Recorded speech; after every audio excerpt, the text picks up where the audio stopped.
chỗ chỗ phụ gì đó bây giờ ta tông để cường coi nữa chỉ tao tôi lấy hay là tôi ạ nó quỷ tao cái cái này muốn bố bị uống sẽ không lòng thì đầu tư cho một cái chờ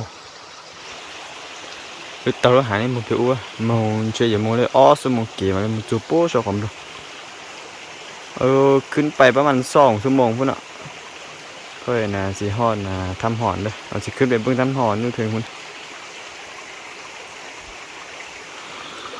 เจต่อหาบนชาอุโตตัวนี้นอกใช้มินจีจะอย่างมาเลยเจมันโป๊ะไปอุจะขอแต่ชิตนอกใช้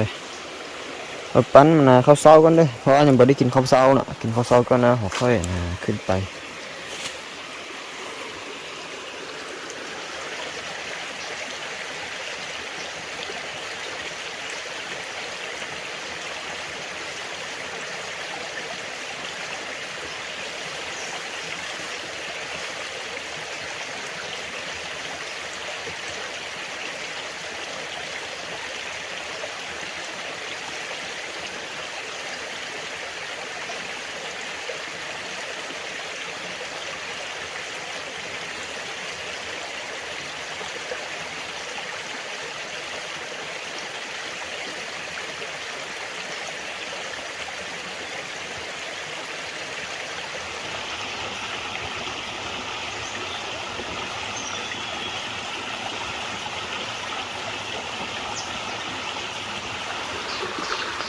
chỉ nó mỏ ta nó mỏ còn nó chạy ta tỏ pin chê tỏ cái này bố bị ủn nữa giờ không nhớ là trồng sai sụt lắm tậnนี้ถือว่าเริ่มขึ้นแล้วเนาะกินข้าวเช้าแล้วละโดนนะบ่ได้มาเฝ้าถ้ำหอนเนาะบ่ได้มาเบิ่งถ้ำหอนตัวนี้ติดตามไปนั่งกันได้ว่าตัวหอนยังอยู่บ่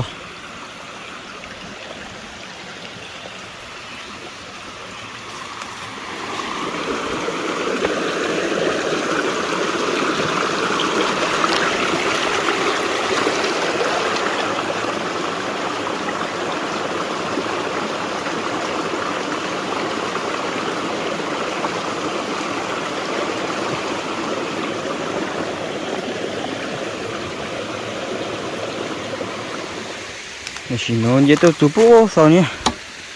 được xong rồi cái xong rồi từ dài nó được nó cái bố sao đồ hàng cái xong rồi được chưa mà bỏ tao chống thôi bỏ chống tao đuông đúng đấy mì lại bao hiện mì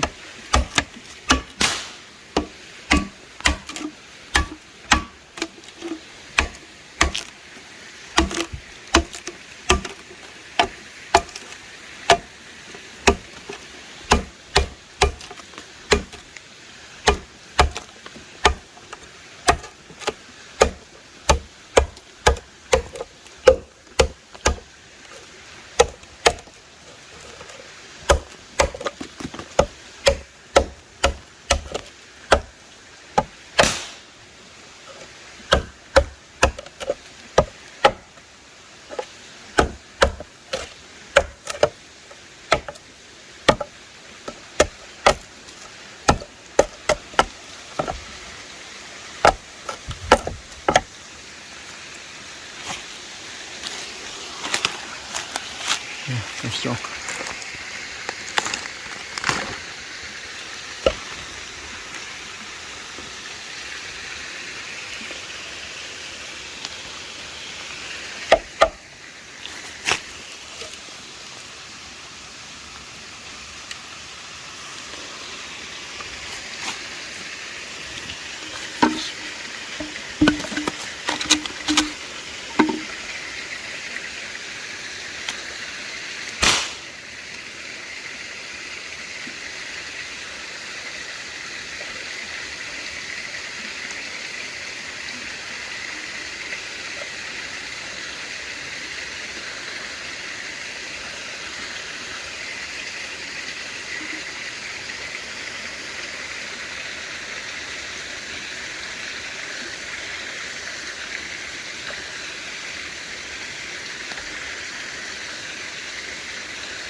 เอาจังตาใช้เป็นได้นี่ผม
แต่สิเนี่ยจากการปิ้งไก่มาปูนจะอ้วนกุยยิงเจตัวแช่ของมันชนเอาเจตัวจุ่มตรงชิ้นย่อยอ่ะมันชิ้นย่อยจะพร้อมพ่ออ่ะพ่อเยอะจากการเลยโอ้ยคนพูดเนาะของเนาะคอยเช่นเนาะถือว่าทำห่อนอยู่นี่นะทำตัวนี้ถือว่าเธอนี้ถือว่าบุยูเนาะตามที่เบิ้งนี้ก็อาจจะมีบุยูคือจะได้ลงไปโฟกัสห่อยุลุ่มพวกนี้ขึ้นมาโอ้2 ชั่วโมงไปอ่ะมาห่อเลยตัวห่อนบุยูเนาะเนี่ยจะได้ลงกลับไปอีกโอ้คือสิไกลโดนเตะ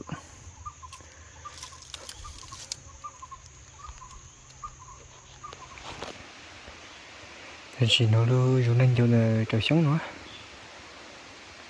ตัวขอแต่ชิมูสีcho nên nhỏ nó tao rồi à chị là nhớ dài nè cái này chơi dài xuống nè ô đi còn xuống nèอยู่นั่นอยู่นตอนนี้มาเฝ้ากระห้อนอยู่นะอยู่เนี่ยอยู่นะไม้ไผ่นี่นะเฝ้านะทางมันซื่อๆเนาะบ่มีต้นไม้บ่มีหยังเลยมีแต่เฝ้าเบิ่งเนาะว่าสิมีกระห้อนบ่เพราะว่าเป้าหมายเฮาบ่ได้เนาะเป้าหมายเฮาแม่นอันนั้นไปเบิ่งทำหอนเนาะแต่ว่าทำหอนเอาเรียกว่าตัวหอนบ่อยู่เนาะก็เลยมาเฝ้ากระห้อนลิ้นอยู่นี่ติดตามไปนำกันเนาะว่าสิได้ยิงกระห้อนบ่ตอนนี้ก็3 โมงเนาะ3 โมงครึ่งละ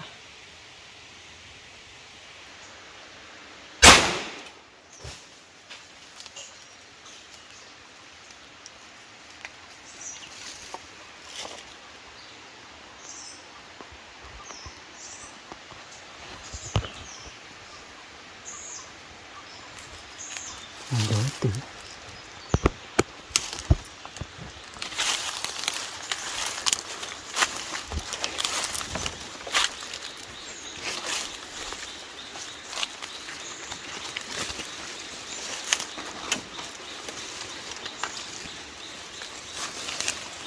ก็แดงนั่นไง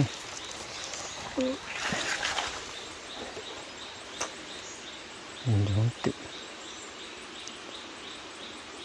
ก็แดง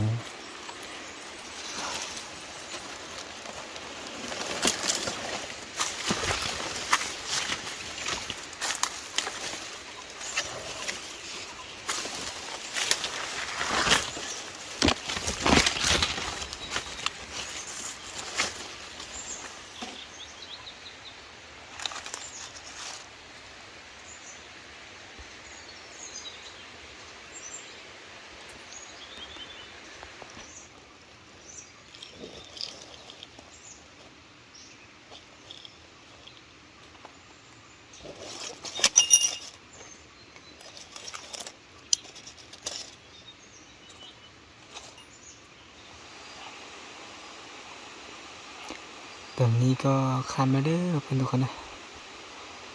แต่ว่าเขาเฝ้าอยู่นี่ยิงได้นะตัวเดียวเนาะเห็น2 ตัวแล้วแต่ว่าตัวนึงนะมันมาบ่ฮอดบ่อนน่ะเขาอยู่นี่นี่เลยตัวเดียวนี่ตัวต่อที่ตุ่มเนาะ ตัวชิ้นใหญ่อีตัวอีตัวชิ้นโจเนี่ยกูnó mỏ đó được không chưa nó có cho kí nó ôm ho nó ở chỗ này nó hút từ đó nó hút từ ở chỗ quỷ từ nó lấy mỏ lấy tay ở rủ cho gì ở chỗ cho băng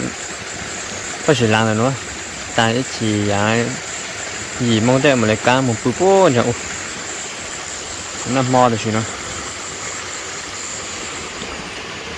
ở đây là họ sòng tố nó họ đè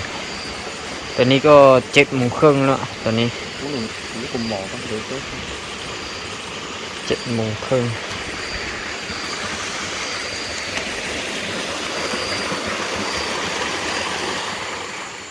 ทีนี้รูปือโป้นั่นตัวหางกันเนาะแต่ตัวอูปือเฮ้ยกูอีเยอะเลยปืออีเตะเพื่อเป็นปืนเนาะเอาตัวนี้เดี๋ยวใจเนาะอยู่ที่ตากินเนาะต้องเอาตัวนั้นอยู่เนาะการโป้ไปอุลุเจปุ๋ยตัวละปุ๋ยมัวเดี๋ยวใช่ไหมได้ชิโต้เลยจ้ะจะขอแต่ละปุ๋ยมัวก็อย่าฮะมันช้าๆตอนนี้พอมันนอนอยู่นี่เนาะนอนอยู่นี่พักผ่อนอยู่นี่ก่อนเลยพอมื้อนี้ก็เมื่อยแฮงละขึ้นมา2 ชั่วโมงครึ่งเนาะกัดนั้นลงมาอีก2 ชั่วโมงโอ้เมื่อยหลายนะพักผ่อนก่อนเลยไปเจอกันมื้ออื่นตอนเช้าไปเฝ้าตกกะห้องเนาะ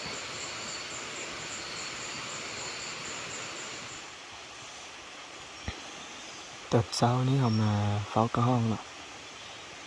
กะห้องอยู่แก่น้ำคือเจ้าเนาะ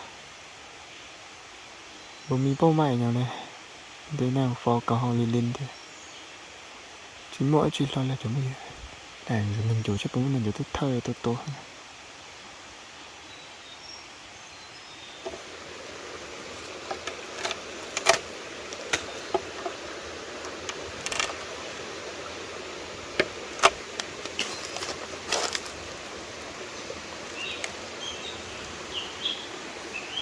sống không có phụ nữa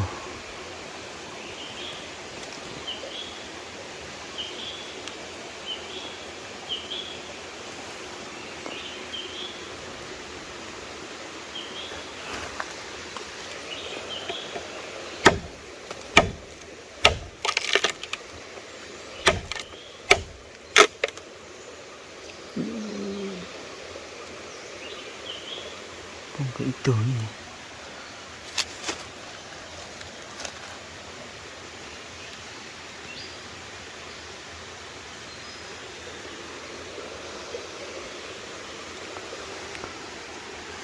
cái sông nữa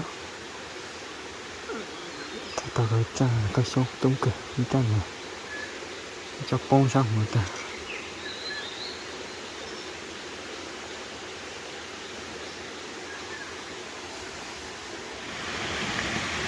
giờ này chỗ sườn chỗนี้chỉ buồn này chỗ à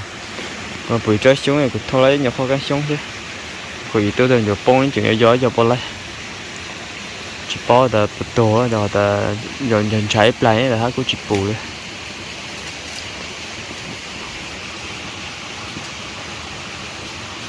tôi nên chỗ nó chỉ lá nó có nữa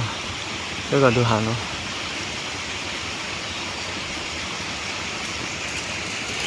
lần sau ní mà đấy nhìn có hoเลยđấyพอแล้วนี่ได้ยินตัวนึงน่ะแต่ว่าบ่ฮู้ว่าสิซ่อได้บ่เพราะว่าบ่ฮู้ว่ามันสิตายหรือว่าบ่ตายน่ะส่วนเฮานี่ฟ้อบ่เห็นกระห้อเลยไปเอาได้แต่ตัวนั้นตัวด้วงเอาได้หลายอยู่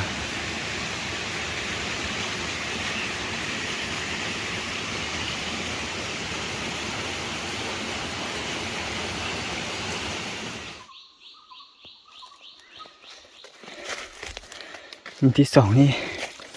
บ่มีเป้าหมายเลยเด้อเพื่อนทุกคนเด้อได้ขึ้นภูไปเนาะ เดี๋ยวขึ้นไปล้อมึงนี่ต้นมากเนาะเท่าไหร่ก็บ่มีต้นมากเนาะยามนี้นะแล้วก็ติดตามไปนึงกันเนาะว่าคืนที่2เนี่ยสิไปรอไปได้เลย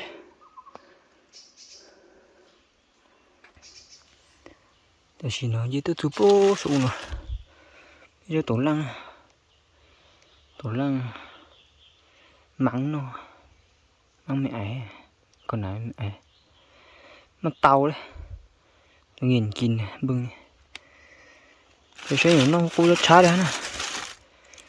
แต่หนูก็เล่นนอเดียแต่ในคนนอนะมอแต่หนู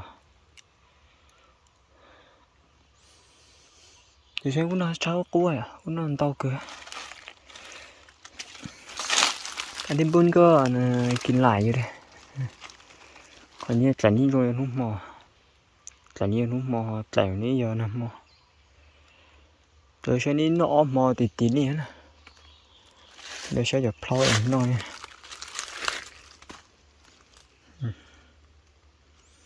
มันดอกเกลือ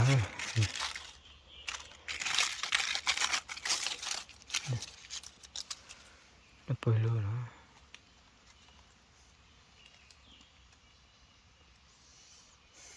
nó bốc bông thì nó bơi luôn nữa chụp nó nè mà thế sao ní cũng no cho tổ lăng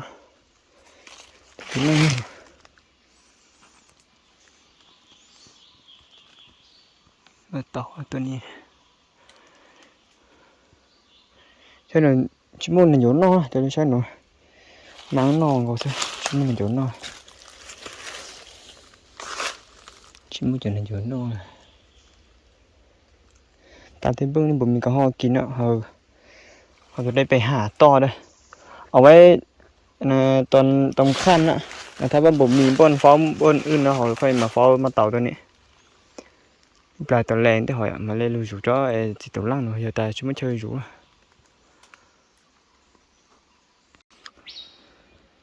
แต่สิเนาะเยรูโป้สอนได้เนาะ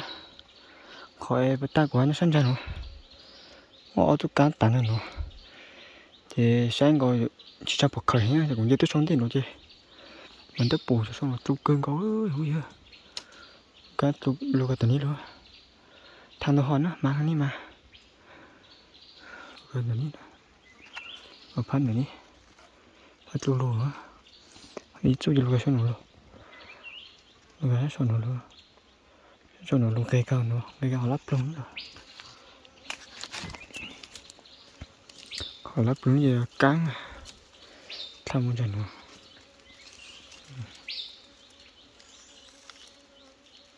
cái gì thay đến nhiều chủ như sáu hiện cường á rồi sáu chỉ bỏ tự nhiên chỉ bỏ bữa sáu chỉ đó là chả chỉ giờ chỉ bù chỉ cá nín đâu cơ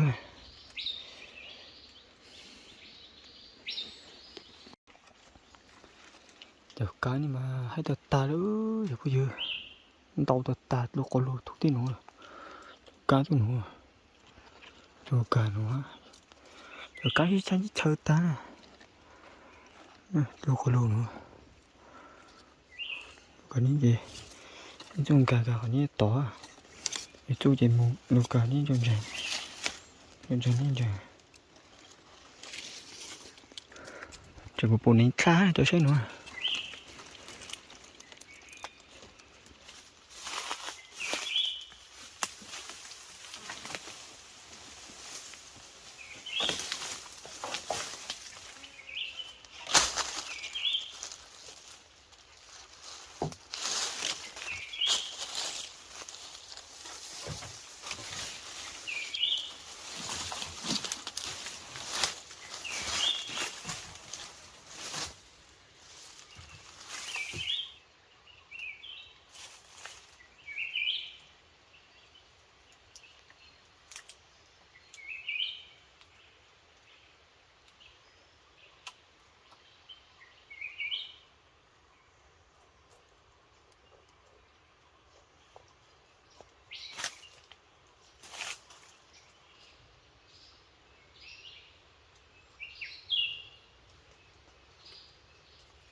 แต่สิเนาะตื้อทอ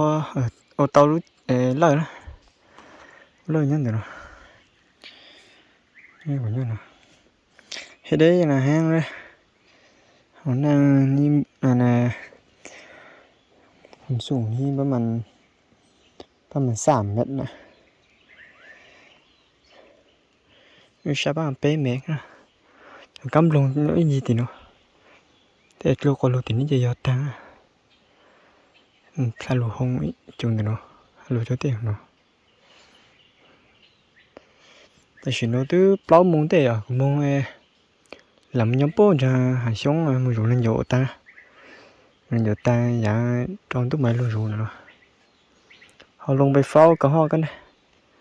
cho nên có xì mong nữa bày pháo có ho ở với toàn làng toàn khăm nữa họ cho mà pháo tổ hoàn cho này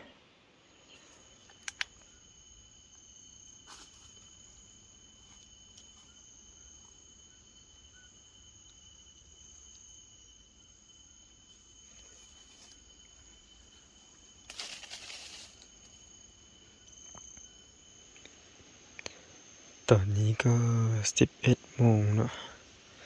หรือว่า12 โมงอย่างแล้วเลยเฮาเฝ้านะฮอดที่หรือว่าเฮาเฝ้าฮอดเที่ยงคืนน่ะคือว่าบ่มีนะตอนมาเลย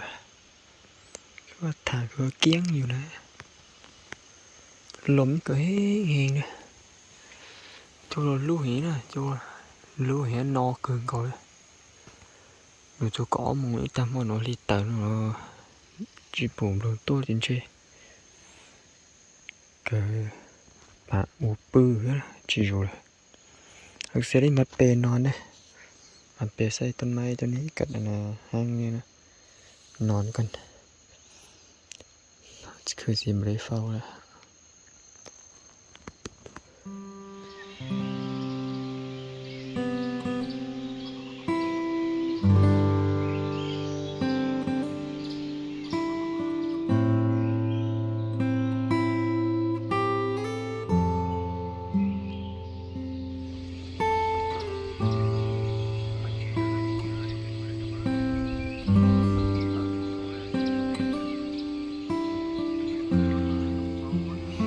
ตอนนี้ลงมาฮอดนะท่าน้ำนะ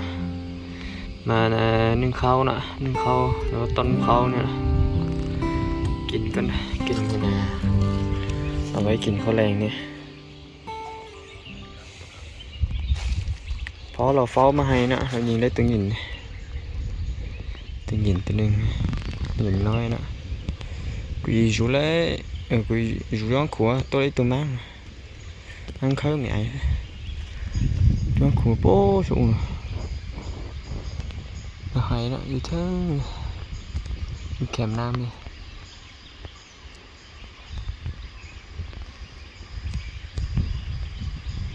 ก็ขัวตัวเนาะกูอยู่ก็ขัวจะมาให้คำตัวมาหนีนี่หรอตัวอ้อตัวนึงอยู่เคยใช่ไหมดูให้มันช้างกินก่อน